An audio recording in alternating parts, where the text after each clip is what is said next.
shirkan oo muddo 3 cisho u socday gudoonka Barlaamanka iyo hay'adaha deeq-bixiyaasha ah ee taageera Barlaamanka Federaalka Soomaaliya waxa muddadaas 3 cisho ahi looga hadlay waxyaabaha soo socda ee Barlaamanka u harsan inta laga gaarayo sanada 2016 iyo sida loo fududeyn lahaa taageerada ay u baahan yihiin shuruucdaasi waxaana inta ugu badan laga hadlay sidoo kale kalfadhiga lixaad ee soo socda oo howlo badan la doonayo in la qabto waxyaabaha Barlaamanku uu diiradda saari lahaa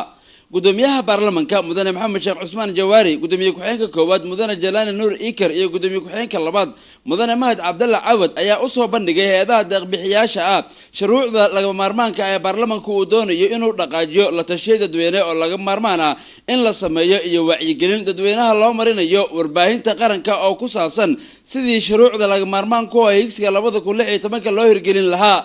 gudoomiye ku-xigeenka labaad ee Barlaamanka mudane Mahad Cabdalla Cawad oo markii uu soo gabagaboobay shirkan la hadlay warbaahinta qaranka ayaa faahfaahin ka bixiyay waxyaabaha muddada 3 cisho uu socday shirkan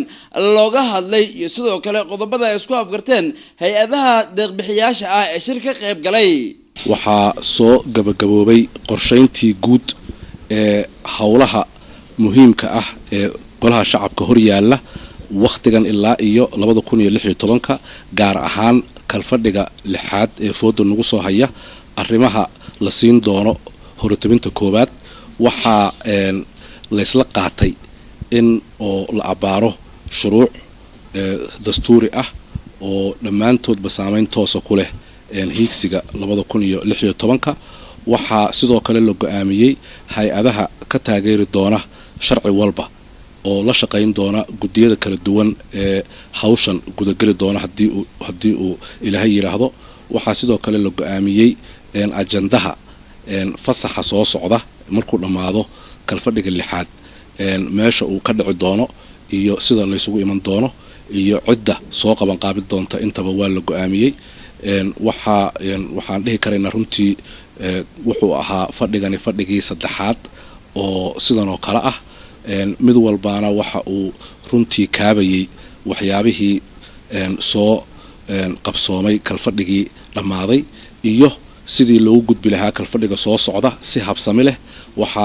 kulankan qayb ka ahaa farsamo yaqaano aad iyo aad u fara badan sidoo kale sharci yaqaano si toos ah ula shaqeeya gudiyada shuruucda haya waxa weeye Barlamaanka u qaabilsan arrimaha kala duwan waxaan dhihi karaynaa wuxuu ahaa shir runtii lagu guuleystay ujeedooyinkii laga lahaa maalintii saddexaadna maantay ahayd waana soo gabagaboobay aad iyo aad baan runtii ugu faraxsannahay aan u dareensannahay in hawsha kalfadhiga lixaadii ay noqon doonto mid habsami u socota lagana gaaro guulihii qaranka iyo dastuurku noo xil saaray hadduu Ilaahay yiraahdo shirkan oo ahaa kii saddexaad ee ay yeeshaan hay'adaha deeq-bixiyaasha ee taageera Barlaamanka iyo gudoonka Barlaamanka Federaalka Soomaaliya waxa qodobada ka soo baxay kamid ah in si wadajir ah loo dhameeyo howlaha ka harsan higsiga sanada 2016 ee shuruucda laga maarmaan ku ah in dalkan uu gaaro marxalad doorasho ah waxaana gudoonka Barlaamanka iyo hay'aduhu isla meel dhigan sida loo wajihi karo xaaladda soo socota iyadoo waxyaabaha ugu muhiimsan ay ka mid ahaayeen kalfadhiga lixaad howlaha la abaarayo in la qabto oo ah kuwa aad u badan waxaana sidoo kale la isku afgartay in kalfadhiga lixaad marka uu xirmo kadib talaabooyinka la qaadi doono taa oo ka dhigmaysa in uu shirkan u ahaa muhiim dhammeystirka howlaha ka harsan geedi socodka 2016 gaar ahaan qaybta uga aadan Barlaamanka oo ah golaha sharci dejineed ee dalka